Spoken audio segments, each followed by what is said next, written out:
La Sainte Trinité. Vous ne répondez plus. Le titre de la leçon que nous venons de faire, c'est quoi? La Sainte Trinité. Voilà. Est-ce que vous avez tout compris ou il y a une question? On a compris. Il n'y a pas de question, hein? Dans la leçon, dans la Sainte Trinité, on nous a dit que c'est un mystère. Celui qui cherche à comprendre, à tout comprendre, moi je veux comprendre. Je veux comprendre cette Trinité. Qu'est-ce qu'il deviendra? Il devient heureux. Ah non, celui qui cherche dit non, non, non, moi je veux comprendre, je veux comprendre, je ne comprends pas. La Bible parle de la Trinité, mais je vois, comme le maître vient de le dire, nous voyons tous les éléments qui montrent la Trinité, mais il dit, mais moi je ne comprends pas. Comment ils peuvent être 3 et 1? Non, moi je veux comprendre. Celui qui veut nécessairement comprendre. Comme une évidence, celui qui veut comprendre comment il sera. Quelqu'un l'a dit, hein?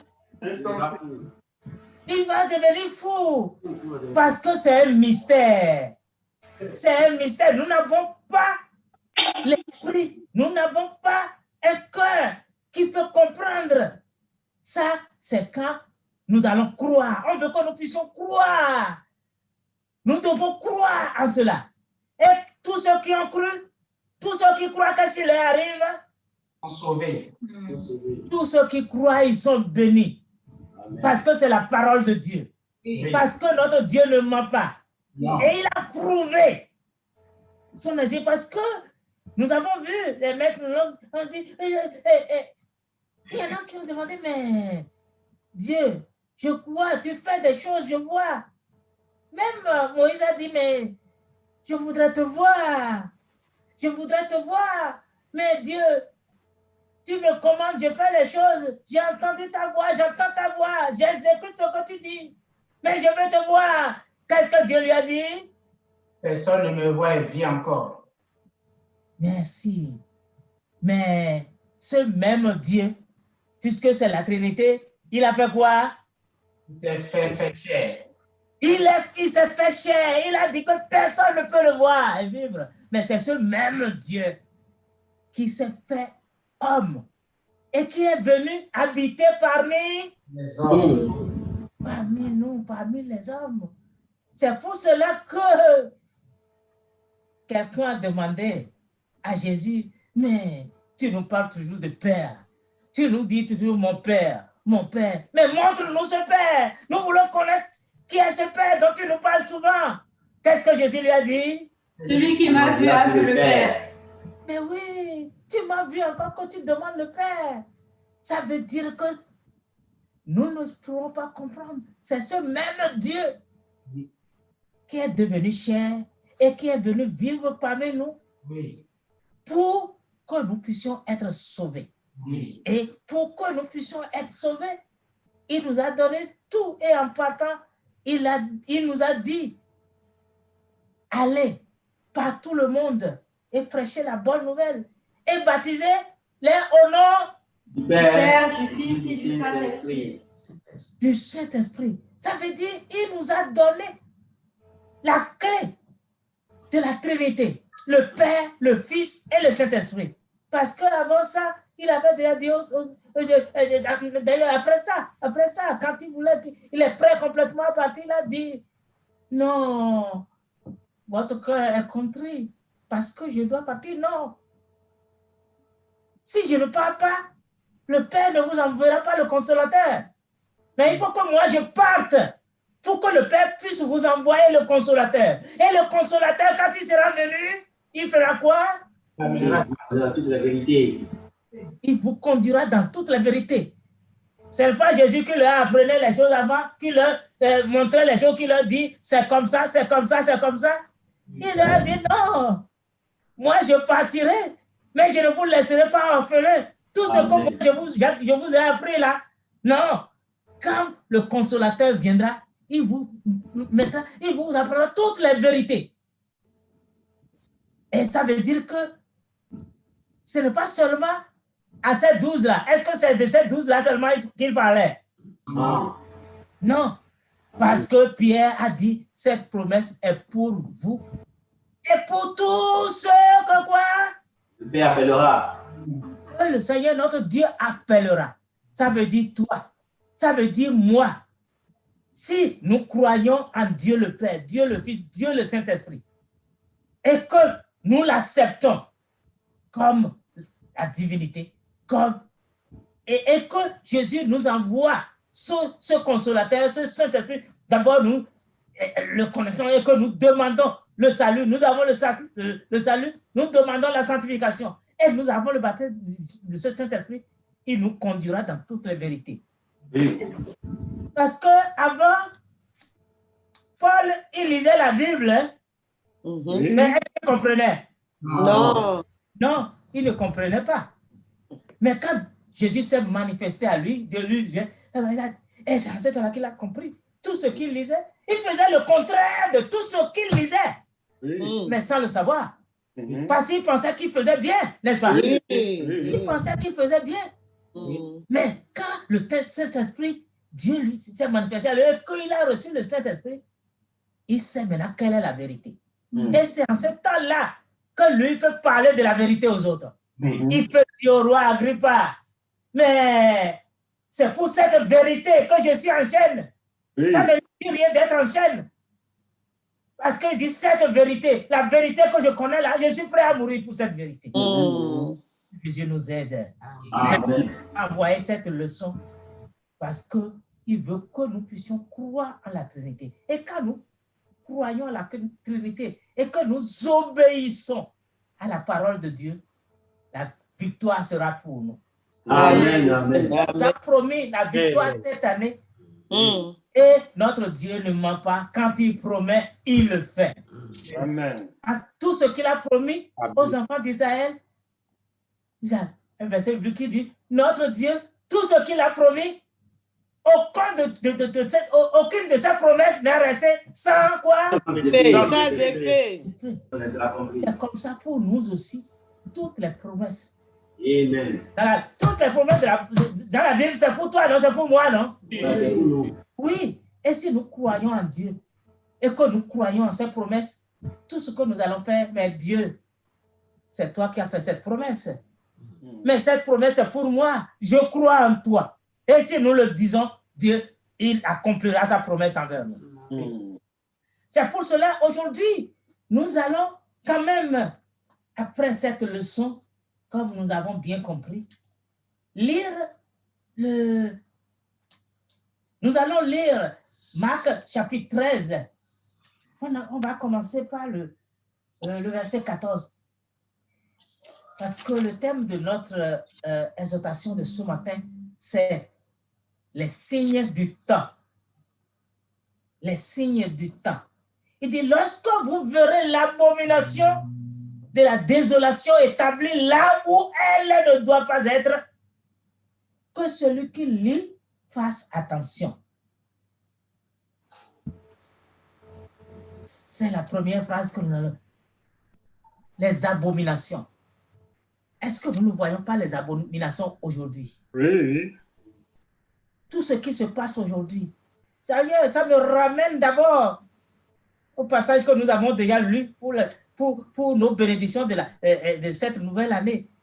Le livre de Psaume, de Somme 1, le verset 2 nous dit, et qui, ça dit, son plaisir est dans quoi? La parole. Dans la parole de l'Éternel, et qu'il la médite jour et nuit. Ça veut dire qu'il ne suffit pas de lire la parole de Dieu. Quand nous lisons la parole de Dieu, nous devons la méditer. Mais si nous la méditons, mais qu'est-ce que ça veut dire? Qu'est-ce que ça veut nous dire? Nous devons aussi le comparer à ce qui se passe. Oui.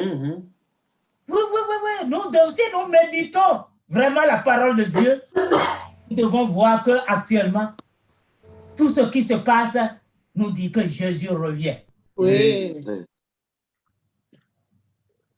Vous voyez ce qui s'est passé le mercredi 6 à Washington. Ça ne vous dit pas que Jésus revient? Oui. Ça prouve que Jésus revient. Pourquoi ça prouve que Jésus revient? Nous allons aller voir le livre de Daniel, chapitre 2. On va lire à partir du verset 31. On va lire 31. C'est un peu long ce que nous allons lire, mais nous allons lire quand même. Ô roi, tu regardais et tu voyais une grande statue. Cette statue était immense et d'une splendeur extraordinaire. Elle était debout devant toi et son aspect était terrible. La tête de cette statue était d'or pur. Sa poitrine et ses bras étaient d'argent. Son ventre et ses cuisses étaient d'airain. Ses jambes de fer. Ses pieds en partie de fer et en partie d'argile. Tu regardais lorsqu'une pierre se détacha sans le secours d'aucune main, frappa les pieds de fer et d'argile de la statue et les mit en pièces. Alors, le fer, l'argile, les reins, l'argent et l'or furent brisés ensemble et devinrent comme la balle qui s'échappe d'une haie en été. Le vent les emporta et nulle trace n'en fut retrouvée. Mais la pierre qui avait frappé la statue devint une grande montagne et remplit toute la terre. Voilà le songe. Nous en donnerons l'explication devant le roi. Ô roi, tu es le roi des rois, car le Dieu des cieux t'a donné l'empire, la puissance, la force et la gloire. Il a remis entre tes mains, en quelques lieux qu'il habite, les enfants des hommes, des bêtes, des champs et des oiseaux du ciel. Et il t'a fait dominer sur eux tous. C'est toi qui es la tête d'or. Vous connaissez l'histoire. J'ai voulu vous lire cette histoire pour vous dire que tout ce qui se passe aujourd'hui, surtout ce qui s'est passé le 6 dernier aux États-Unis, me montre que Jésus revient dans quelques jours, dans quelques temps. Parce qu'elle dit personne ne connaît le jour. Mais tout prouve parce que la statue là, Daniel a expliqué au roi que la tête d'or, c'est lui. C'est le royaume de Babylone.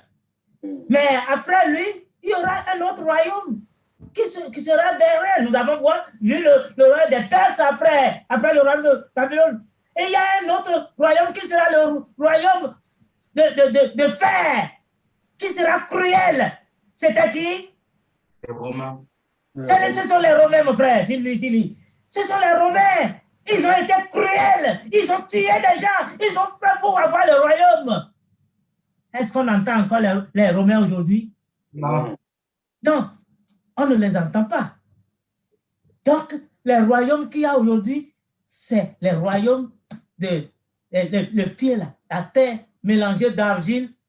C'est pour cela que personne n'est chef. Quand quelqu'un parle, on va dire non, ils ont depuis des années, depuis 1940, ils ont voulu faire les Nations Unies. Est-ce que les Nations Unies, ça a une force? Non. Non, jusqu'à aujourd'hui, il n'y a pas de force. Parce que Dieu l'a déjà dit. Dieu l'a déjà dit.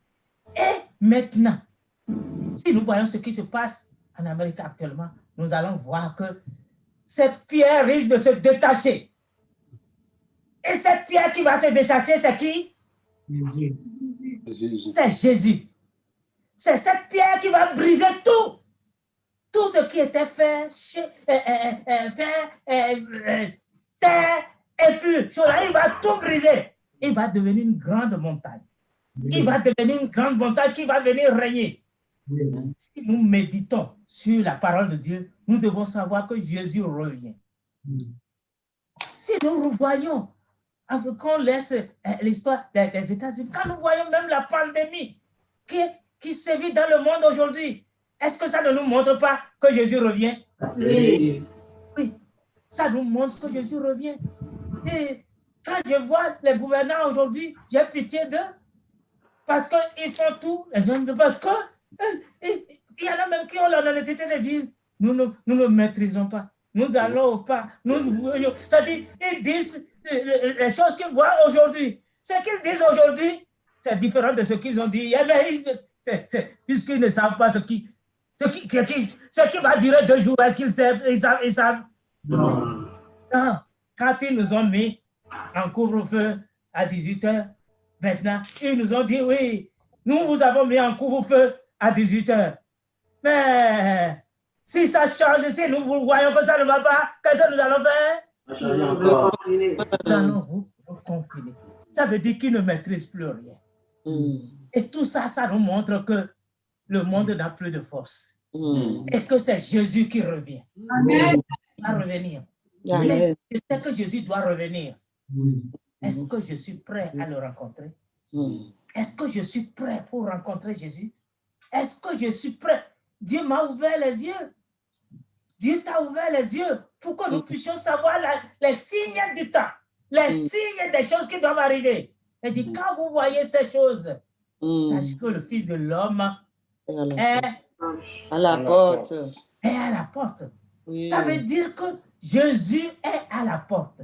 Il y a beaucoup de choses aujourd'hui qui nous entourent, qui montrent que, regardez, on nous a dit que oui, on a trouvé le vaccin, nous sommes sauvés, nous sommes sauvés, nous sommes sauvés.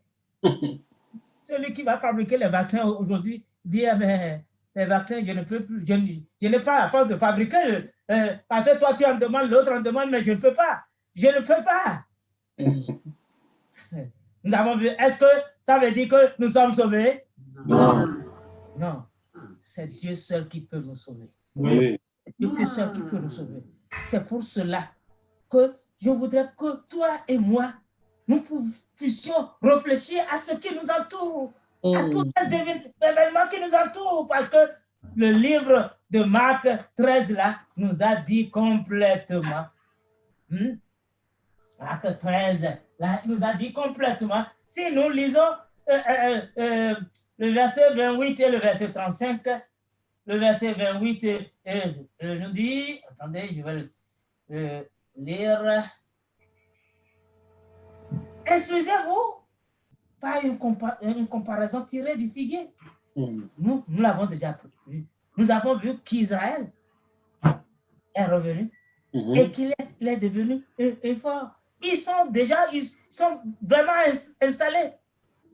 Tout ça, c'est déjà un signe que Jésus est prêt à venir. Et nous, si je lis le verset 35 nous dit, veillez donc, car vous ne savez quand viendra le maître de la maison. Ça te concerne, ça me concerne. Oui. Quand le maître de la maison va venir, est-ce qu'il va me trouver prêt? Malgré qu'il m'a averti, malgré que je suis averti, malgré que tu es averti, est-ce qu'il va te trouver veillant? Est-ce qu'il va me trouver veillant? Ou bien je vais penser que je suis encore jeune. Je pense que si quelqu'un dit que je suis encore jeune, c'est qu'il n'a jamais été au cimetière. S'il a été au cimetière, s'il regarde bien les